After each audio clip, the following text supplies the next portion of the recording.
Good morning. Thank you for both of those great presentations. I'm very happy to be a part of this panel this morning. I'm going to be talking to you about the national conversation on public health and chemical exposures, and specifically the action agenda that resulted from that two-year process. Recognizing that we all expect a nation safe from harmful chemical exposures, the Centers for Disease Control and the Agency for Toxic Substances and Disease Registry launched the National Conversation on Public Health and Chemical Exposures in June of 2009. The project's vision is that chemicals are used and managed in ways that are safe and healthy for all people. So many of you know Dr. Howie Frumkin, who's actually a past roundtable member, and at the time of this work was the center director of the National Center for Environmental Health. And as you all know, it's hard to say no to Howie, and that's how I actually got involved, along with many of us in this room that were a part of this effort. This was really his brainchild while he was at the National Center.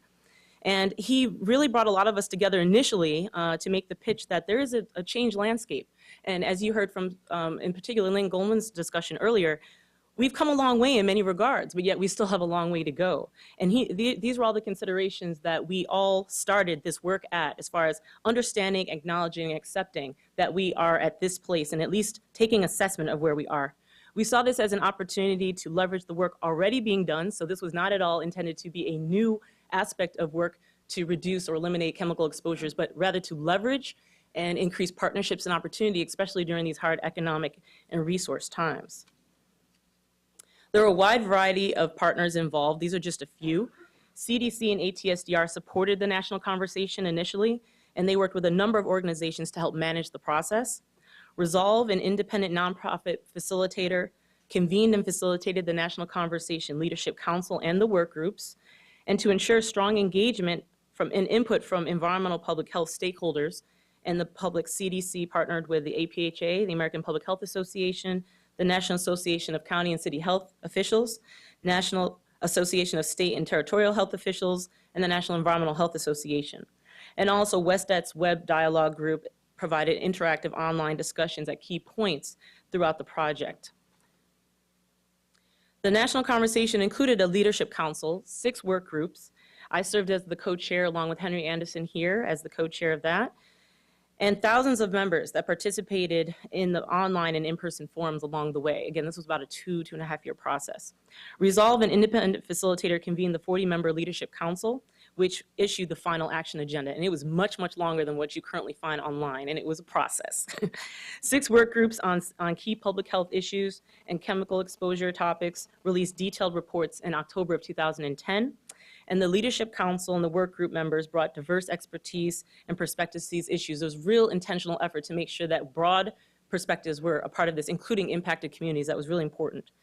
Individuals from 13 federal agencies, along with state, local, tribal government agencies, national and non-governmental organizations, community and environmental leadership groups, justice groups, academia, industry, and impacted communities were all part of the Leadership Council and the work groups.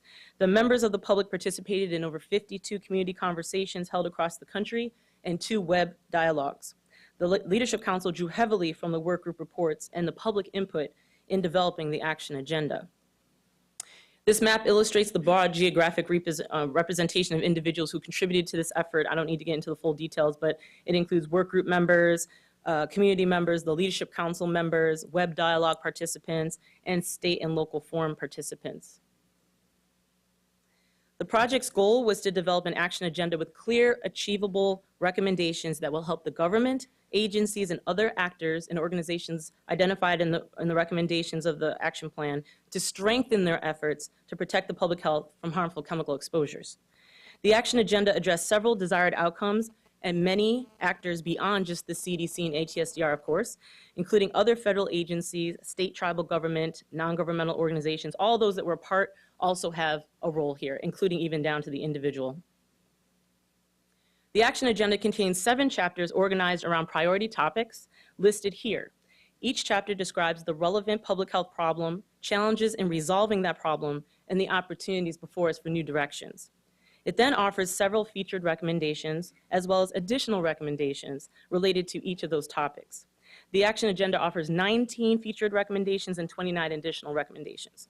The following slides I'm just going to focus on for the rest of our time. We'll look at the key issues and recommendations and a couple of implementation actions for chapters 1 in prevention and 3 science.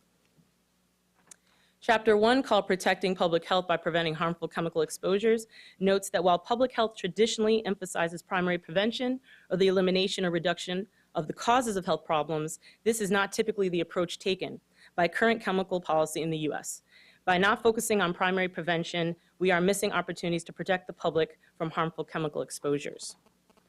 Chapter 1 featured recommendations call on government agencies to prioritize the reduction of exposure to harmful chemicals. All levels of government are encouraged to provide policy incentives, invest in research and development, develop enhanced hazard screening methods, and disseminate information for personal decision-making.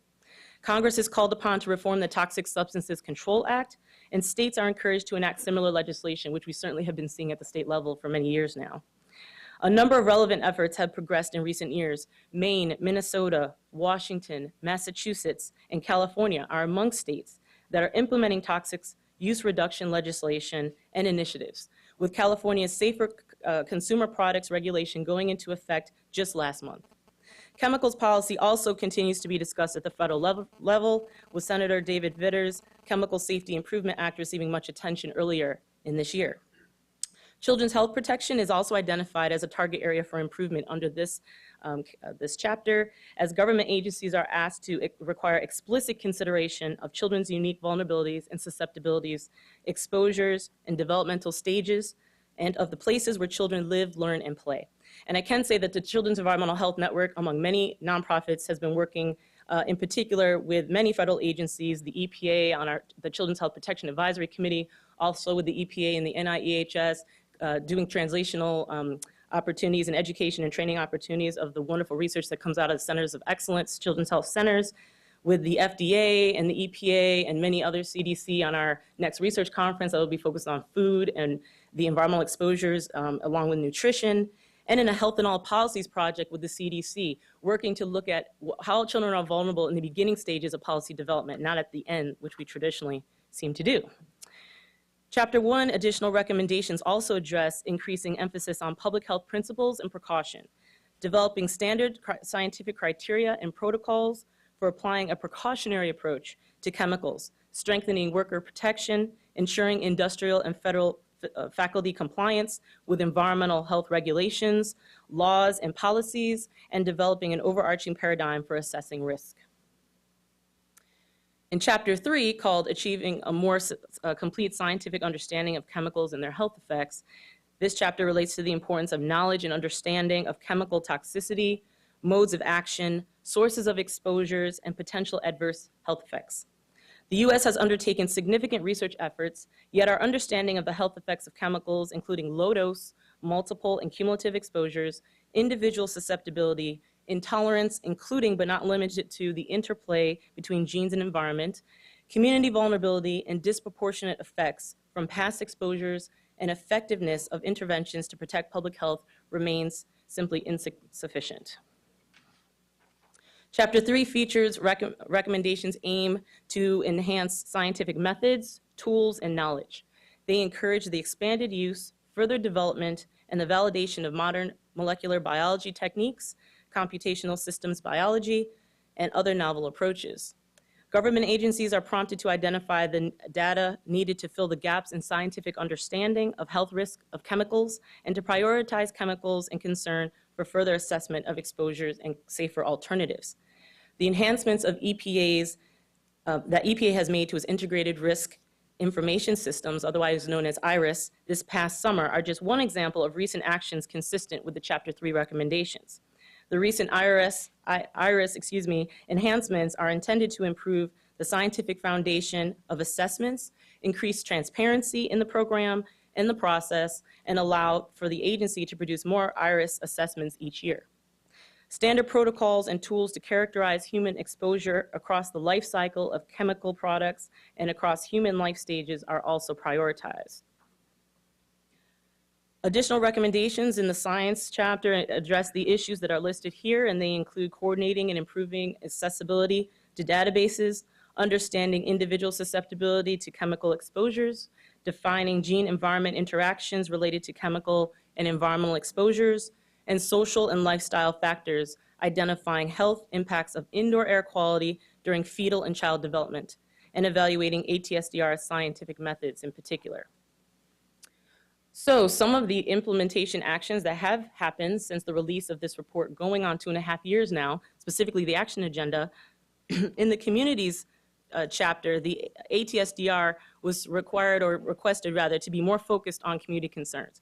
So since then, they have been creating geographic branches to ensure that all work is happening in a particular area and is more coordinated, and also moving staff from their ATSDR headquarters to more the local ground and hiring more staff in the regions. Also related to the third chapter around science, they convened a scientific symposium to critically examine their scientific approaches, which really resonated during a lot of the conversations, especially among the impacted communities. And then in chapter 2, examining exposures to expand the reach of the National Center for Environmental Health biomonitoring efforts. And in particular, there's been a lot of partnership with the American Public Health Laboratories in their efforts to build a biomonitoring database for the country. In addition to the various sectors and stakeholders carrying out the recommendation actions in each of the 7 action agenda chapters, a couple other bodies are actively pushing for the implementation of the National Action Agenda. The network was created in lieu of the Leadership Council. There's now a network that's helping to coordinate and mobilize the momentum here. In June 2012, the National Conversation Network was formed to encourage progress toward implementing the recommendations and identifying opportunities for collaboration. Surprise, surprise, Henry and I are the co-chairs of that too. We're just gluttons for punishment, but no, it's fun. And more importantly, while a lot of us may have come together per Howie's invitation, the bottom line is it's been an all voluntary effort on top of the work that we're all doing, and we all see the end goal and the priority here, which is we still have a lot of work to do in this arena. Also, the American Public Health Association, the environment section, has a work group specifically organized that I helped to create around the national agenda. So trying to coordinate efforts that are already happening among the 1,000+ members of that section, and inviting other sections of the public health community. In particular, there seems to be a lot of interest right now around including environmental considerations into undergraduate, graduate, and health professional training, environmental considerations of that, and TSCA reform that was resonating very loud and clear, and also a lot of work on the ground with communities, impacted communities.